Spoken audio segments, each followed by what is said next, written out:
जन्माद्यस्य यतोऽन्वयादितरतश्चार्थेषु विघ्नेश्वराट् तेने ब्रह्महृदायादिकवये मह्यन्ति यत्सूरयः तेजो वारिमृदां यथा विनिमयो यत्र त्रिसर्गो मृषा धाम्ना स्वेन सदा निरस्तकुहकं सत्यं परं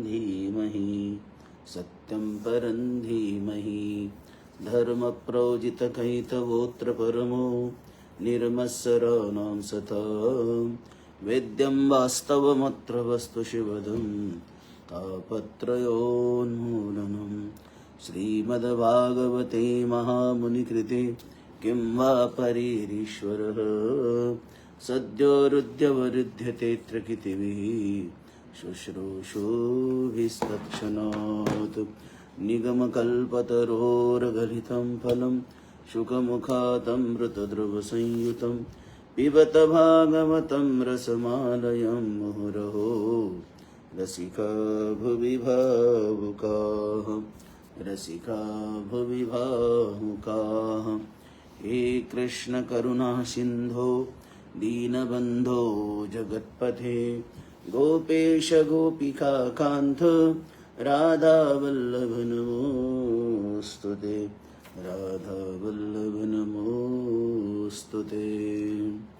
बोलिए सच्चिदानंद भगवान की जय। बालकृष्ण कन्हैया लाल की जय। तो सज्जनों, आज अपना श्रीमद् भागवत क्लास का शायद 13वां या 14वां दिन है। तो हमने कल सुनाया था जय विजय। जय विजय अर्थात कीर्ति और प्रतिष्ठा। तो इस विषय में हमने विस्तार से सुनाया था। इसलिए कर्म सदा निष्काम होना चाहिए। तो कर्म सदा निष्काम ही क्यों होना चाहिए? क्योंकि कामेन कर्मनाशः स्यात्, क्रोधेन ज्ञाननाशम्, लोभेन भक्तिनाशः स्यात्, तस्मात् एतत्त्रयं त्यज। इसलिए कहा गया है भागवत में कामेन कर्मनाशः स्यात्,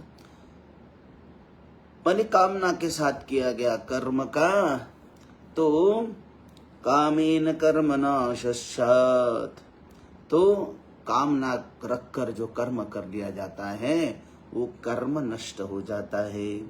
क्रोधेन ज्ञाननाशनम्, और क्रोध करने से ज्ञान नष्ट हो जाता है।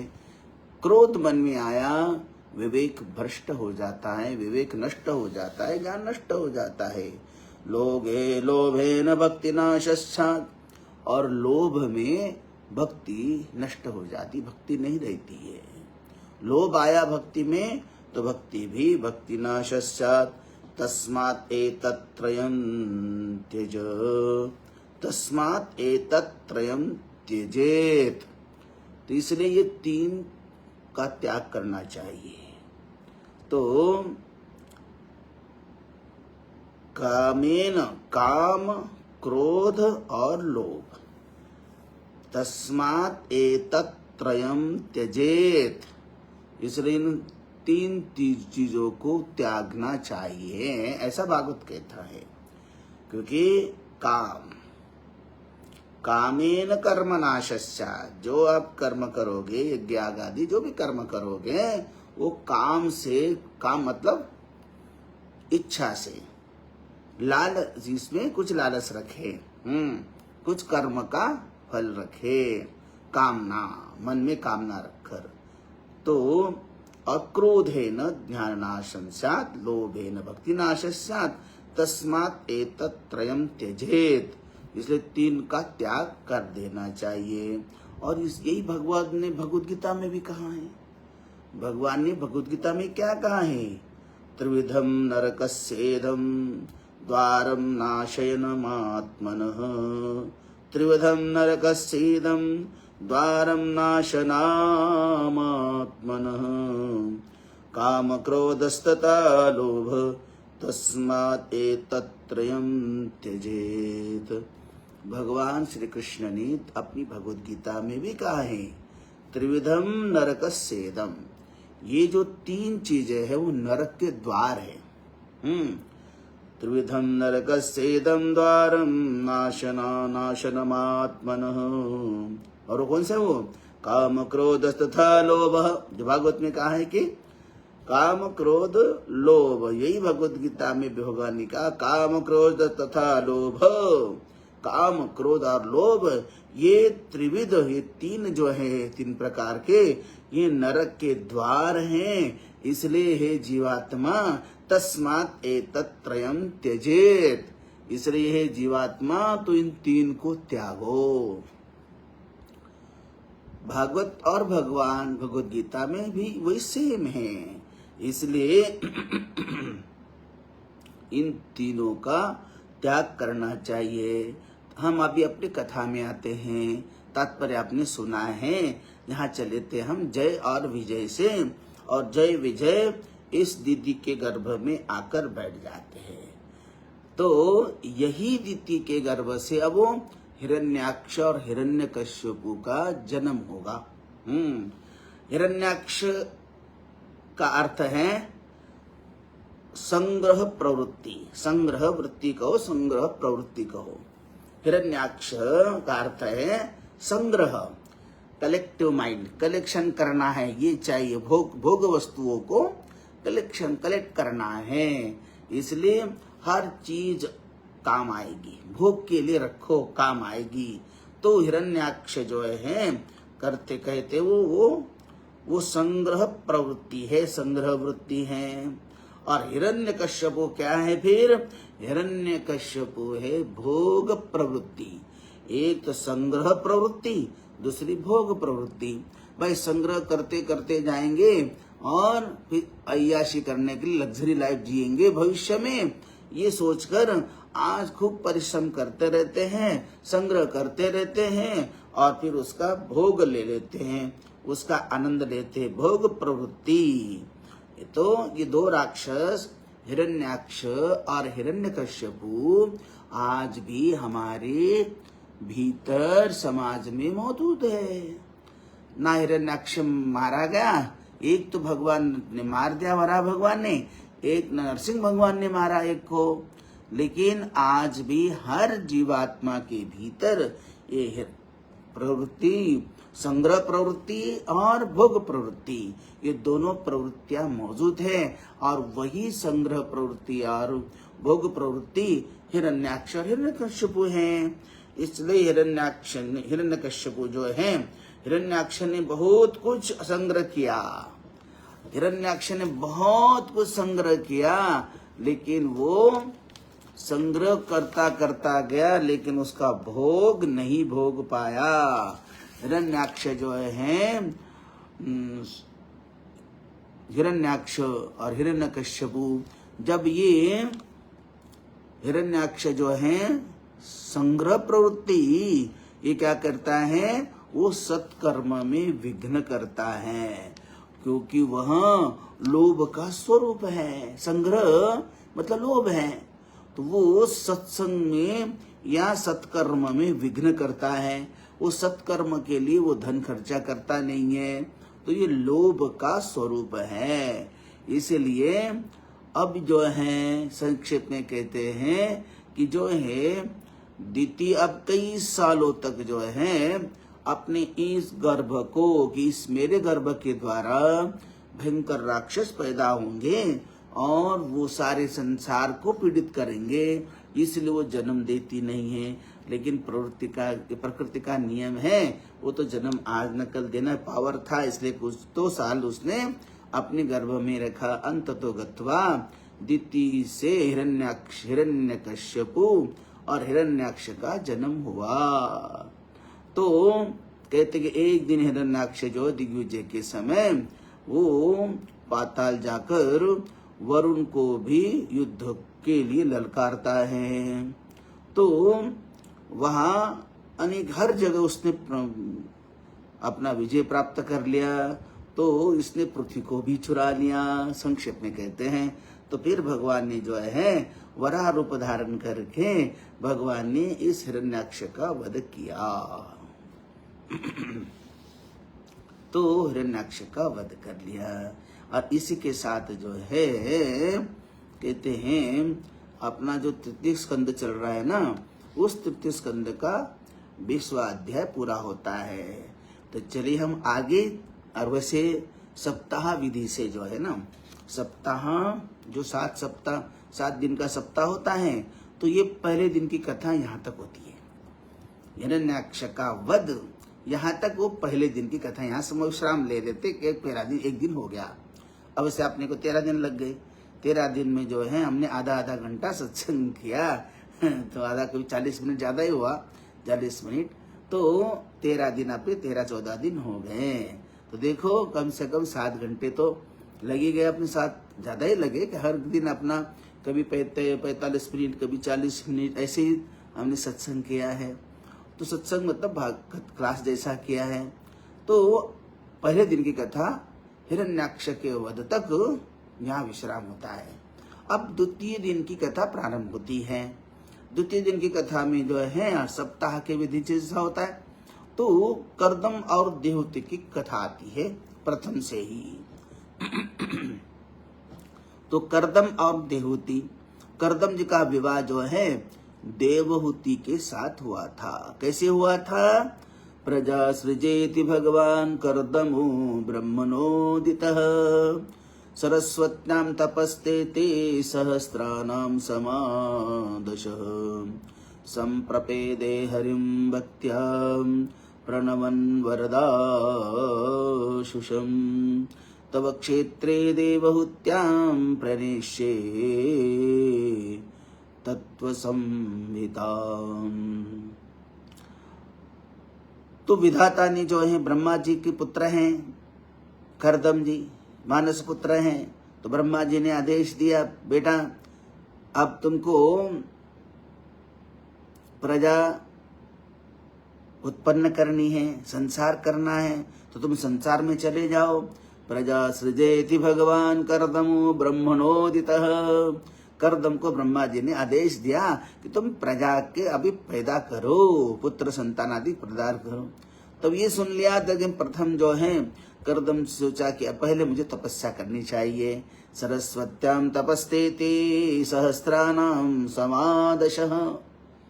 तो कर्दम जी जो है सरस्वती नदी के तट पर गए, कठोर तपस्या कर ली, सहस्राणाम समादशः। भागवत में कहा लंबे समय तक तपस्या कर ली, सहस्राणाम। संप्रेदे हरिं भक्त्या प्रणमन् वरदाशुषम। तो कठोर तपस्या के द्वारा भगवान श्री हरि को प्रसन्न कर लिया और भगवान श्री हरि प्रकट हो गए और वरदान मांगने के लिए कहते। तो तव क्षेत्रे देवहूत्यां प्रवेश्ये तत्वसंहिताम्। तो भगवान कहते कि मांगो वरदान, क्या चाहिए? वरदान मांगो। तो मानो कर्दम जी वरदान तो मांगना चाहते हैं, तो उनके मन में है कि मुझे भगवान जैसा पुत्र चाहिए, भगवान ही मेरे पुत्र रूप में आ जाए तो बस, और क्या चाहिए। तो भगवान जानते थे उनके हृदय की कामनाएं, माँ क्या है उनकी, क्या मांगने वाले हैं, क्या मन में चल रहा है। तो भगवान ने स्वयं ही कहा, तव क्षेत्रे देवहूत्यां प्रणेष्ये तत्वसंहिताम्।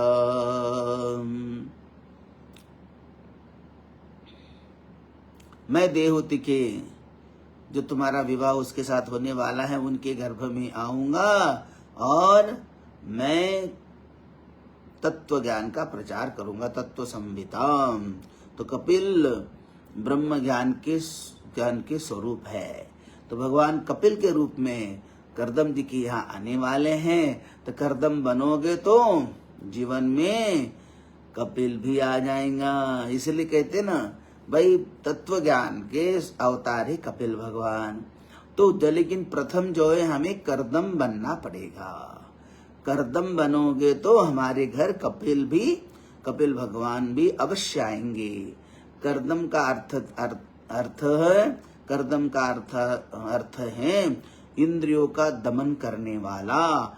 कर्दम अर्थात जितेंद्रिय, और हमें जितेंद्रिय होकर जो है तपस्या साधना करनी है। और जो साधना करता है उसके या तो कपिल माने ब्रह्म ज्ञान होता ही है।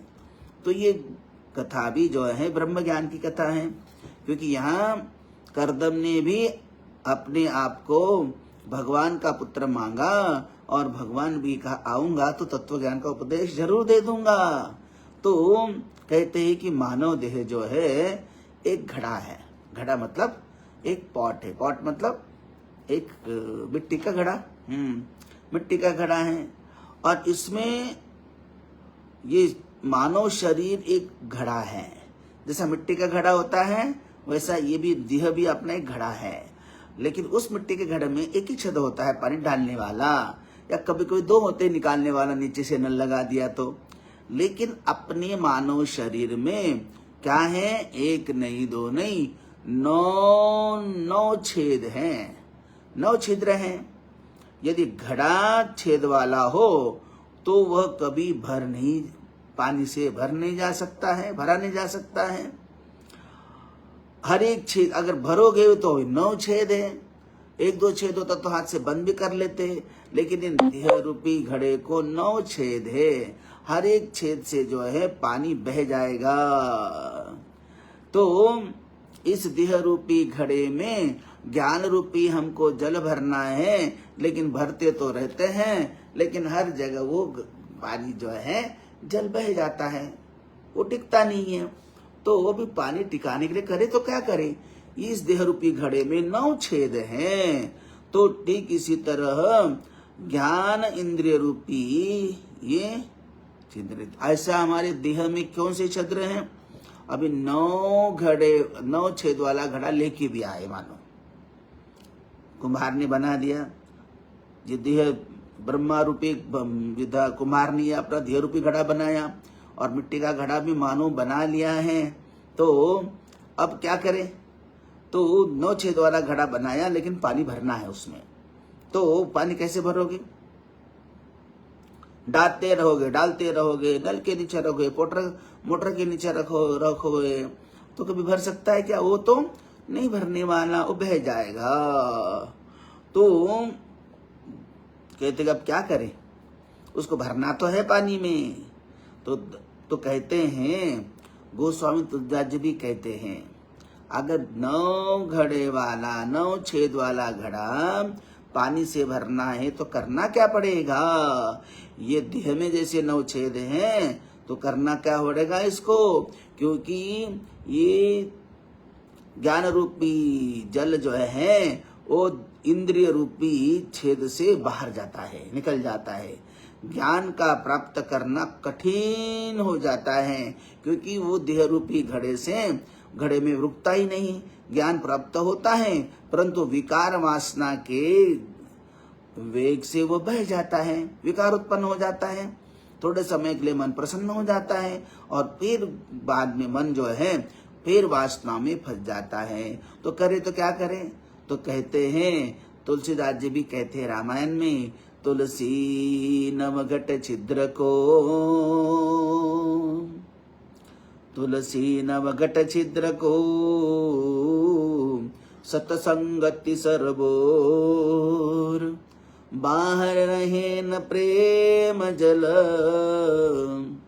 बाहर रहे न प्रेम जल, कीजे जतन करोड़, कीजे जतन करोड़।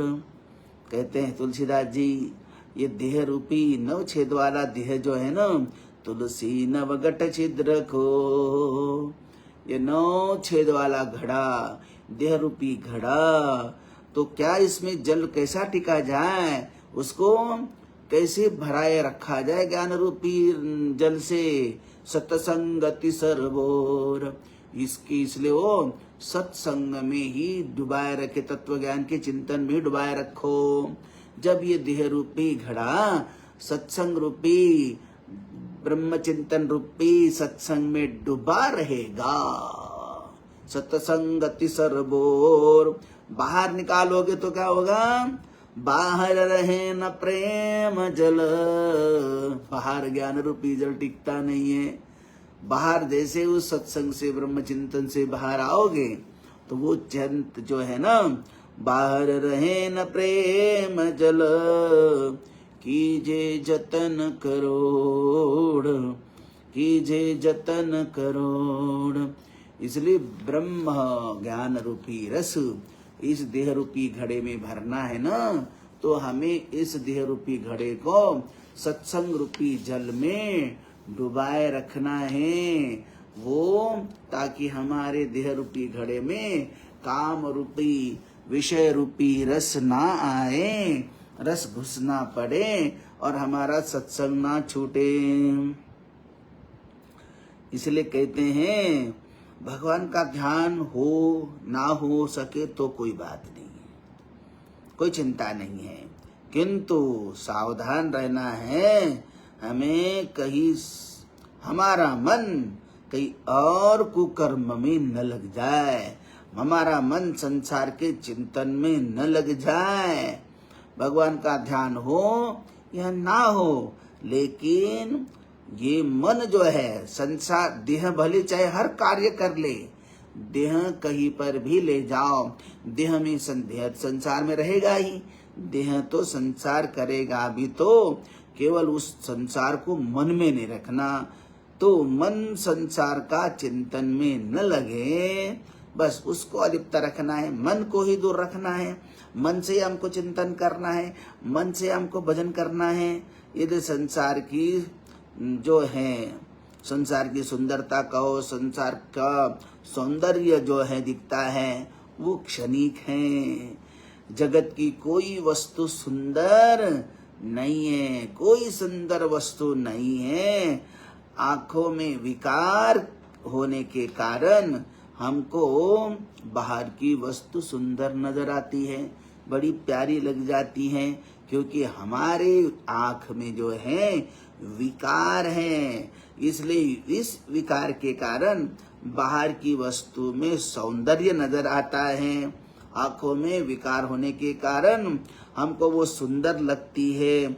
मनुष्य सौंदर्य के पीछे पागल होता है, किंतु जिस व्यक्ति के रूप सौंदर्य में वह पागल हो रहा हो, वो पागल हो जाता है अगर उसका मुख, उसका शरीर अगर चेचक वाली बीमारी होती थी, या जो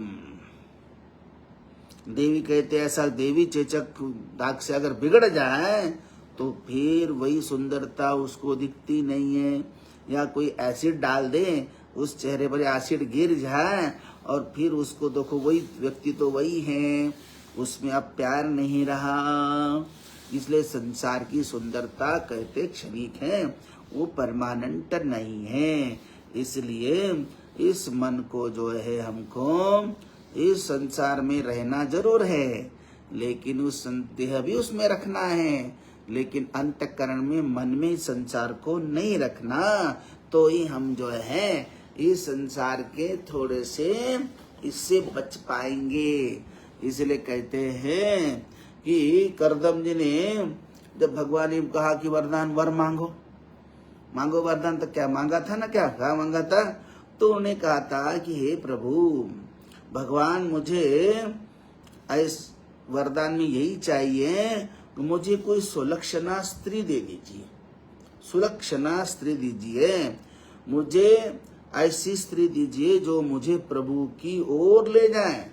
हालांकि प्रभु की प्राप्ति तो हो चुकी थी, ईश्वर की प्राप्ति तो अब मैं तो सामने खड़ा हूं ना, तो मैं ईश्वर की प्राप्ति तो हो चुकी है, लेकिन फिर भी करदम जी कहते कि मुझे ऐसी स्त्री दे दीजिए जो मुझे प्रभु के ओर ले जाए, प्रभु के पास में ले जाए, तो ऐसी चाहिए मुझे। तो मैं आपसे स्त्री संग नहीं चाहता, मैं तो आपसे सत्संग की मांग करता हूँ, जो नारी मुझे सत्संग कराएगी। सत्संग भी आपको प्राप्त है। यदि कभी मेरे मन में पाप आए तो वह मुझे ये पाप कर्म से रोके। कौन कह रहा है? कर्दम ऋषि। लेकिन अब तो अभी पाप विवाह भी नहीं किया है, तो आपको ये सब कुछ होने की संभावना नहीं है।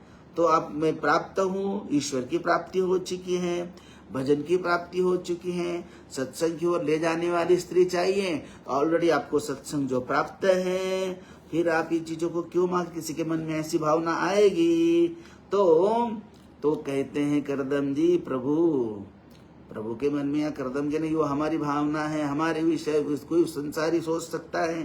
तो कहते कि मेरा विवाह संसार सागर में डूबने के लिए नहीं, किंतु संसार सागर के तरने के लिए हो। और मेरा उदाहरण सारे संसार को मार्ग दिखा दे। हम पति पत्नी का व्यवहार, हम पति पत्नी का संसार, हम पति पत्नी का स्वर्ग गमन, मोक्ष प्राप्ति का ये सारा सत्संग जो है, ये संसारी आने वाली अनादि काल से जो पीढ़ियां आएगी वो हमारे रास्ते पर चले। तो इसलिए कहते हैं मेरा विवाह जो है संसार में डूबने के लिए नहीं, किंतु तरने के लिए है। इसलिए शास्त्र में जो है पत्नी को काम पत्नी नहीं कही है, शास्त्र में पत्नी को धर्म पत्नी कहा है, धर्म के मार्ग पर चलाने वाली है। लेकिन आज तो क्या है, आज की पत्नी जो है ज्यादा करके बस होटलों को जाने वाली है, पिक्चर उठाके में चलो बोलती है, क्लब में चलो बोलती है। कितना भी पति घर काम बिजनेस करके थक के आया तो भी वो धर्म पत्नी नहीं होगी, तो वो अधर्म मार्ग पर शराब पिलाती हो, परोसती हो। तो कहते कि धर्म पत्नी कहाँ है? स्त्री संग काम संग नहीं, वो सत्संग है। धर्म के आचरण के लिए पत्नी होती है, इसलिए पति को कहीं पर भी धर्म पति नहीं कहा गया, पत्नी को ही धर्म पत्नी कहा जाता है। इसलिए कहते हैं कि पत्नी जो है हजारों लाखों पतियों को धीरे धीरे धीरे धीरे रास्ते पे लाती है, क्योंकि धर्म पत्नी हो। प्राय पति बिगड़ा हुआ रहता है, भजन पूजन नहीं करता, बिगड़ा ना भी हो तो भी वो भगवान को मैं आई डोंट बिलीव इन भगवान ऐसा बोल देता है। मैंने भगवान को, तू घंटी बजाते रहे, हमें क्या लेना देना है, तू पूजा पाठ करते रहे, हमें क्या लेना देना है। वो धर्म पूजा करता नहीं है, लेकिन धीरे धीरे पत्नी धीरे धीरे धीरे उसको आरती दे देती है, कभी उसको प्रसाद देती है, फिर हाथ जुड़वाती है, धीरे धीरे फिर पूजाएं बिठाती है, फिर मंदिरों में धीरे धीरे हाथ चलो एक बार चलो ऐसे करते करते सत्संग में ले जाती हैं। और धीरे धीरे पत्नी की संगत में लेकर वो धीरे धीरे धीरे वो भी सत्संगी बन जाता है। वो फिर सारे धर्म को, दूसरे को, अधर्म को छोड़कर वो धर्म पत्नी के साथ धर्म करने लग जाता है। हाँ, तो ये पत्नी जो है, पत्नी को ही धर्म पत्नी कहा है। और विशेष करके धर्मपत्नी में पावर भी होता है, उसको धीरे धीरे प्यार से मनाने का। इसलिए शास्त्र में कहा है कि अकेला पुरुष या अकेली स्त्री धर्म मार्ग में आगे बहुत कठिनाई से बढ़ सकती है। वो अगर दोनों है साथ में चलते हैं तो बड़ा सरल रास्ता हो जाता है। वो अकेला पुरुष या अकेली स्त्री धर्म मार्ग में आगे नहीं बढ़ पाती, उसको सहारा चाहिए। तो इसलिए संसार में रहकर, जो संसारी हैं, संसार में रहकर संसारी लोगों में वो कोई अकेला पुरुष या अकेली स्त्री धर्म मार्ग में आगे बढ़ नहीं पाती। क्यों नहीं बढ़ पाती? कि जैसे नाविक के बगैर अकेली नाव संसार रूपी सागर को पार नहीं कर सकती। सागर में भी, तालाब में भी अगर कोई नैया है, लकड़ी की नैया, अच्छी नैया, बहुत अच्छी क्वालिटी की, उत्तम क्वालिटी की नैया है, लेकिन जब तक उसमें नाविक, नाव चलाने वाला ना हो, तब तक वो पानी में भी सुरक्षित नहीं डूब सकती कहीं पर भी। वो नाविक के बिना नैया अकेली नहीं चल सकती पानी में। तो संसार सागर को पार नहीं कर सकती, सागर को पार नहीं कर सकती, क्योंकि कहते हैं इसलिए जैसे कि लकड़ी की नैया भी अकेली नदी को या तालाब को या सागर को पार नहीं कर सकती, उसी तरह स्त्री नौका है और वह पुरुष नाविक है। माने संसार रूपी सागर को पार करना है तो स्त्री जो है नैया है, नाविक है, नाव है, हाँ नाव है, नौका है, और पुरुष क्या है, वो चलाने वाला नाविक है। तो पुरुष जो है वो नाविक है, स्त्री जो है नैया है। अब नैया को भी नाविक की जरूरत है और नाविक को भी नैया की जरूरत है। अकेला पुरुष भी उस इतने अथाह सागर को अपनी बाहुबल से तैर के जा नहीं सकता, उसको भी नाव की जरूरत है। और अकेली नाव भी इस अथाह समुद्र में डगमगाती हुई डूब जाएगी वो अपने आप, क्योंकि चलाने वाला कोई नहीं, उसको भी नाविक की जरूरत है। इसलिए कहते हैं, क्यों ऐसा होता है, क्योंकि कहते हैं पुरुष में विवेक प्रधान होता है, वो विचार करता है। और स्त्री में क्या प्रधान होता है, स्त्री में प्रधान होता है स्नेह। तो विवेक प्रधान पुरुष होता है तो स्त्री में स्नेह प्रधान होता है। विवेक और स्नेह के मिलन से ही भक्ति प्रकट हो जाती है। विवेक और स्नेह, इन दोनों का जब मिलन होता है, कहते भागवतकार, तभी भक्ति प्रकट होती है। क्योंकि स्त्री का हृदय कोमल होता है और वो समर्पण करती है। स्त्री का हृदय कोमल होता है और वो हमेशा समर्पण करती है। हाँ, माता पिता के सामने, भाई के सामने, पति के सामने, वो बच्चों के सामने समर्पण भाव है उसका, वो अकड़ नहीं रखती है, समर्पित रहती है। तो श्रीमद् भागवत में इसलिए भी देखो, श्रीमद् भागवत में सबसे पहले महापतिव्रता देवहूति जी की ही कथा ही है, उनका ही चरित्र का वर्णन किया गया है। देवहूति जी एक पूर्ण नारी है, संपूर्ण नारी है, वधुत्व कुल की मर्यादा है, गृहिणीत्व का आदर्श है। देवहूति जो है सर्वगुण संपन्न है, सर्वगुण संपन्न है। देवहूति भी ब्रह्मवादिनी थी, अपने शास्त्रों में जो है देवहूति भी ब्रह्मवादिनी थी। वेद में 350 स्त्रियां जो है ऋषियों के नाम है, स्त्रियां ऋषियों के नाम है, वे मंत्र दृष्टा थी। 350 वेदों में नारियां हैं जो मंत्र दृष्टा हैं, जैसे विश्वामित्र आदि जो है सब, वशिष्ठ आदि जो मंत्र दृष्टा है, वैसे वेदों में भी 350 स्त्रियां मंत्र दृष्टा थी। जनक जी की सभा में भी 14 वर्ष की गार्गी निर्णय करती थी, फैसला देती थी, ब्रह्म आदियों में श्रेष्ठ कौन है और किसको कितना ब्रह्म तत्व ज्ञान है। तो देवहूति ने अपने मन में निर्णय किया कि मैं तो किसी अध्यात्मवादी योगी के साथ ही विवाह करूंगी, किसी भोगी के साथ तो विवाह नहीं करूंगी।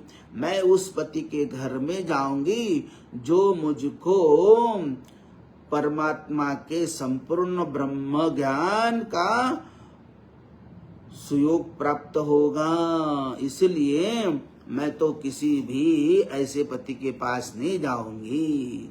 तो ये देवहूति का पहला निर्णय था।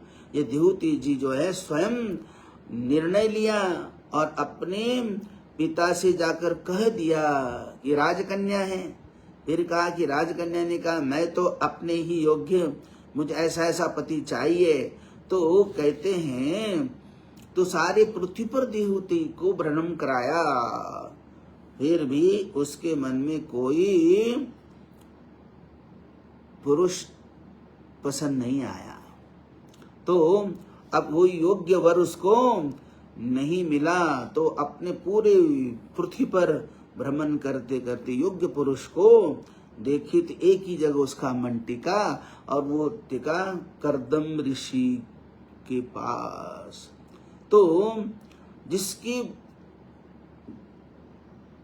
कुटिया में, तपस्थली पर सारा अभाव ही अभाव है, तो तब उन्होंने मनु महाराज के कह दिया कि देवते ने कि हमें तो कर्दम ऋषि ही पति के रूप में चाहिए। हमने उनका मन ही मन वरण कर लिया, मैंने उन्हें अपने मन से पति के रूप में वरण कर लिया है।